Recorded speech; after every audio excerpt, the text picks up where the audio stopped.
So, yesterday, this young couple pulls up. Oh, I gotta fix my sleeping bag. It's like, ugh, way out of. And they're like right, maybe like 40, 50 feet away, which is a lot farther than most people in California stay. Like, I don't know what it is with people in California. They have horrible boundaries. Almost all of them. Really bad.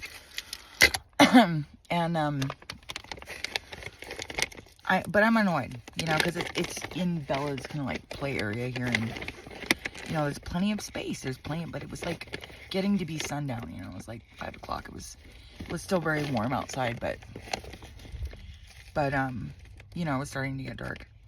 And they're young. I couldn't really tell how old they were until I got closer, but I could tell that the girl is pregnant.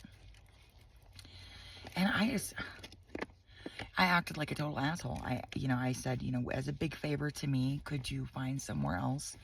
I wasn't outright rude in the way that I think people would think is rude. But to me, and even like once I saw that she was pregnant, which is not like always, a sign to go out of your way. But in this case it was. And I ignored it. I totally ignored it. And I sat in my car. I got back in my car because I had, kind of gotten Bella and me together. What annoyed me at all about it was that Bella was, upset that someone was close to us. So, I said, as a big favor to me, would you consider moving? And the girl says to me, well, we just got told to leave at the last place. And I was like, well, people like to have their space. We are out here in the woods. But I felt justified in acting that way. And even after I saw that she was pregnant, and she was really nice to me, she asked me, do you know of any other places where we could go and all this and that? And I said, yeah, there's, spaces up the road. I mean, there's lots of space everywhere, really, but anyway, I got back in my car, and within about 20 minutes, I felt like a piece of shit. I was very upset with myself. Very upset, because I know better. And I know better, and I didn't do better. And I was so frustrated with myself and really upset.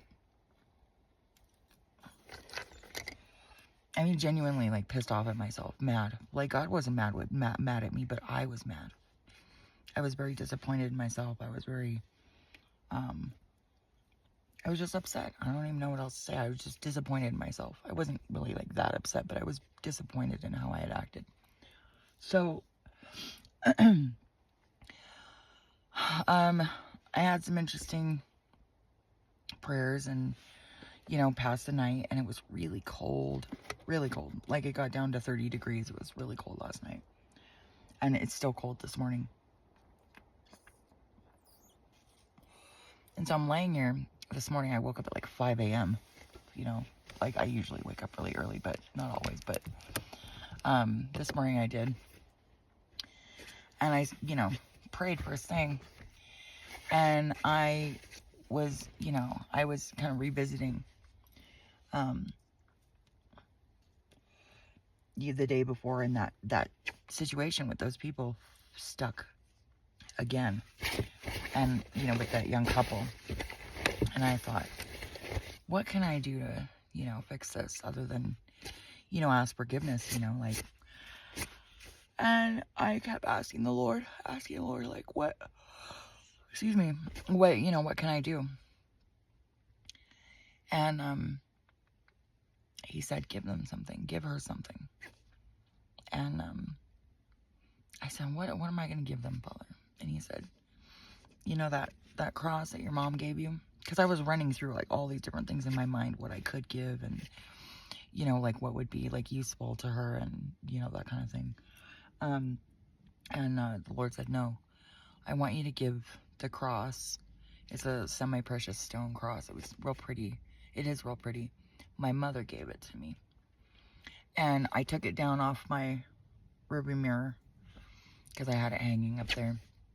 And, I didn't like the chain it was on. It wasn't nice enough, so I took off the chain and I put on I got a really nice silver chain for it. It was actually for a different necklace. And I put that on the cross because it's much better. Like the clasp on the other one was kind of broken and it would have been like hard to deal with. And it was a nice like box chain. It doesn't really matter. I like silver and I like to, you know, have nice things and give nice things. So anyway, I fixed it up, you know, as good. A hummingbird just passed. I fixed it up as nicely as I could. And, and I said, Lord, if there's, I didn't even say it out loud. I said it was all this, almost all of this was going on in my head and in my heart. And I said, Lord, I don't know where they are. No idea. But I feel like they're still here. If they're still here, lead me to them. 5:55 on the timer. And so I kind of went back to sleep for a little while. I laid here. I had some light codes to integrate and it took me about a couple hours. And then it was like getting to be like after 9, like 9 o'clock, 9:30. And I said, all right, tell me when to get up and go. And so he told me when to go. He told me when to get up. You know, we're not rushing, not, you know, and anxious, like, oh, you have to go right now. No, that's not how God speaks to us. Oh, pardon me. And so I got up, put my boots on, and left Bella here in the car and started walking down the road. So I get down the road, and I thought I saw their white truck, like way off in the distance, way, like I could barely see it, but I hadn't seen a car over there yesterday. So I figured it was probably them. I mean, I didn't know for sure, but I figured, yeah, maybe. It's probably them. And so I keep walking, and I'm walking fairly fast, and the altitude just kicks your butt, really.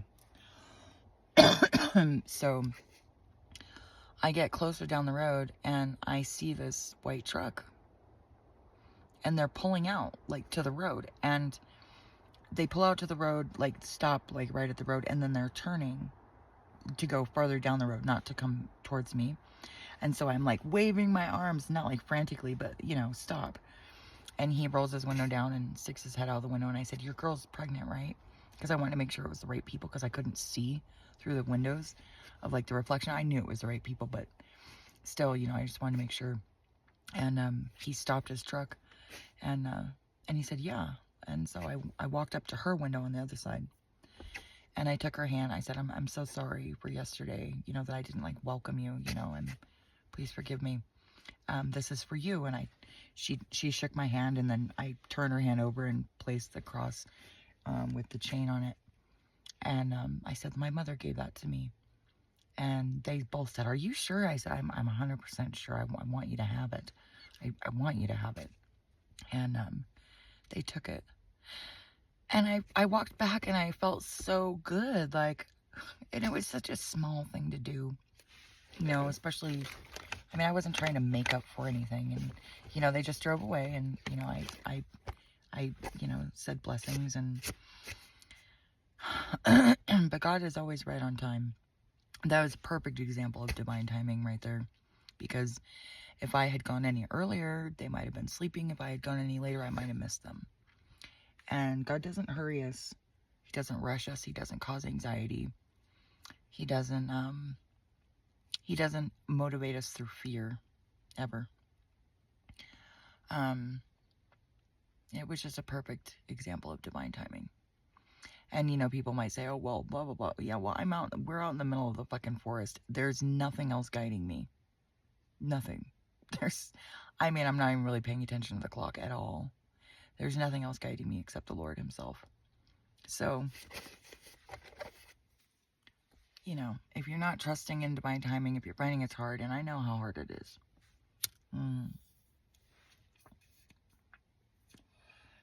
You know, and you're wondering, you know, you see people rushing around all frantic and frenetic and everything else, and you're thinking to yourself, well, what's that person and that person? Well, yeah, God has them in a different race. You're in your own race.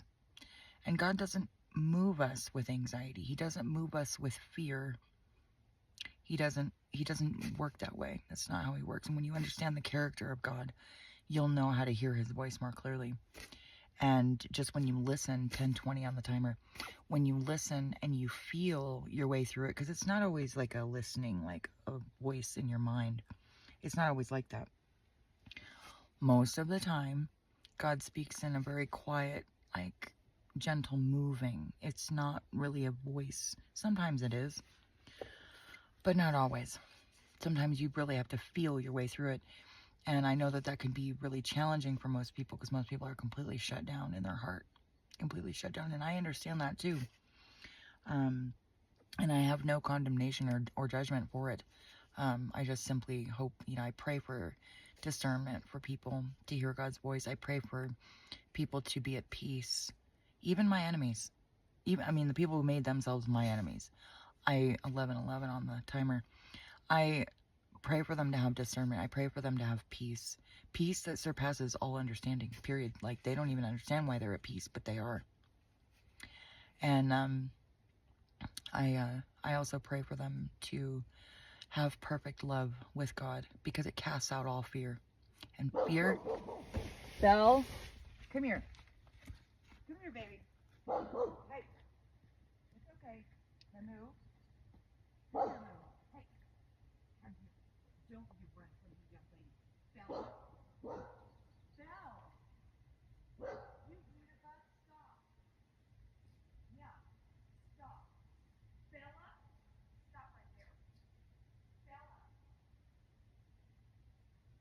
Stop right there. Stop.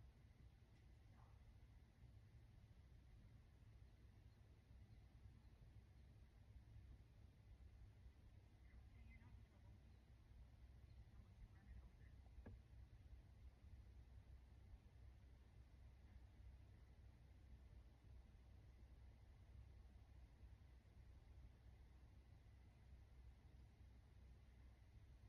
Young lady. You noodle. Oh my gosh. Okay.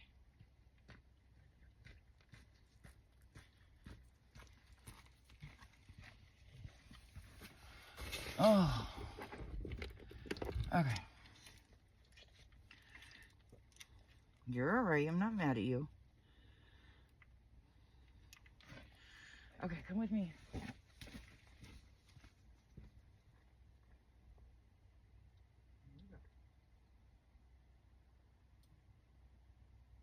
No.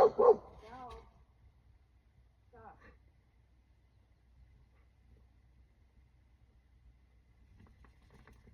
Take it easy, Mo.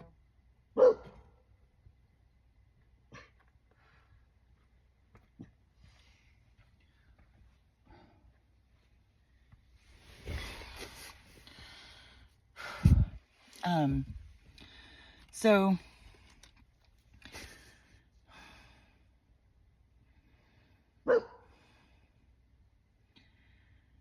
oh, I see what they're doing.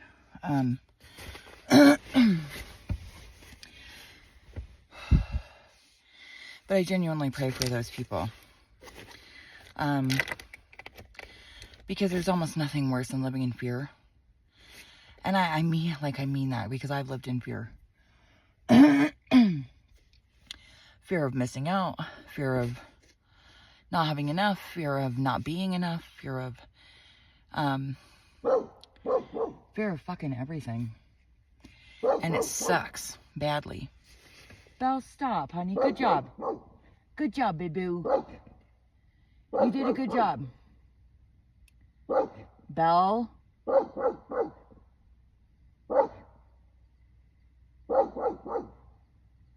Stop me, Moo. Please stop, Boo. Hey.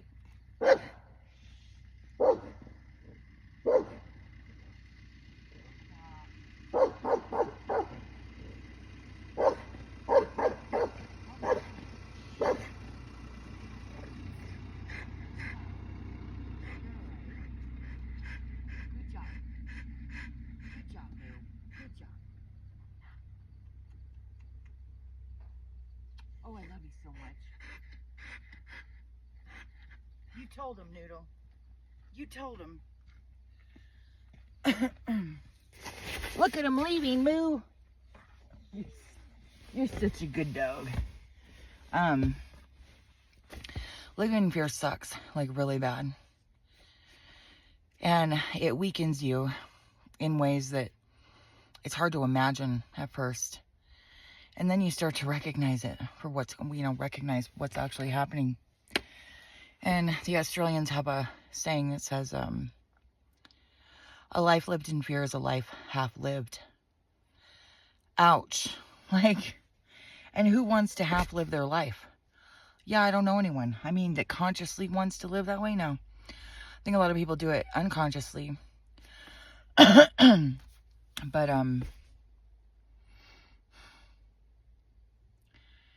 so I'm sitting here and I didn't want to pull any cards. I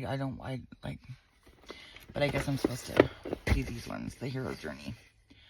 This is it's a great deck. And it's not any kind of anything. So, the Lord does not bring us a spirit of fear. So anything, and I mean this, anything, even if it's your own child, brings you the spirit of fear, it's not that you're rebuking the person, but you rebuke the spirit within them. It's and I'm not talking about, like, somebody's, like, evil and demon-possessed. No, that's not what I mean. What I mean is, a lot of times people are operating under spirits that they don't even know. And so it's nothing deliberate on the part of the person. It's deliberate on the part of the spirit that's on them or in them. But it's not deliberate on their part. So be careful about, thinking that. Because it'll just cause more fear. Just operating in fear is just a bad deal all the way around. Having an intellectual response to danger is a completely different thing than fear. Very different. So pray for discernment. I pray for discernment for my enemies too. Because those people they're so confused. God is not the author of confusion. He's not the author of any of that. So, I genuinely pray for those people. I recently let go of I don't want to say, like, kind of a friendship. I didn't really view it as friendship, but I think they did. And I was acting as a friend. And this person was really awful. They could have helped me through. This person acted really awfully, is what I should say. They could have helped me through so many things, and they didn't. They literally let me suffer. And I just pray for discernment for that person and every other person to actually be able to be in God's will, let alone discern what God's will is. Because it's a tricky game sometimes. And we fail. Like, I failed yesterday. I failed that test yesterday. But I didn't fail anything. What happened was God used that to show me where in myself I needed to fix things. And also, God needs to know that we're willing to be obedient when we have messed up, to get up and, take him a gift. And it wasn't about the gift necessarily. It was the spirit in which it was given. Because I thought, if I could give anything at all to this young couple and their unborn child, what would I want to give them? The Spirit of God. Like, there's nothing else in the whole world. I mean, I could, I could set up, when I have the money, I could set up a tuition fund for their future child, or maybe for the young man, or for the young woman, or for all three of them, buy them a house. I'm like, no. I know that, and all of those things are great. They're wonderful things. And also at the same time, if they have the Spirit of God, all of those things will be provided to them. You see? So there's really not anything more useful, valuable, and I mean, like, precious beyond measure, that you could ever give anyone other than the Spirit of God. It's the best thing ever. It's the best thing ever. Ever. Ever, ever, ever. Excuse me. Okay. So, number 1 is the return. Number 4. Should I read these aloud? Or keep them up for myself?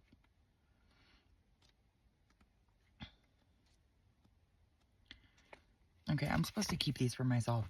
But love, blessings, and compassion, everyone. Take care of yourselves. Please take care of one another. Because when we show the love that God gave us to one another, we are walking in God's ways. Peace be with you.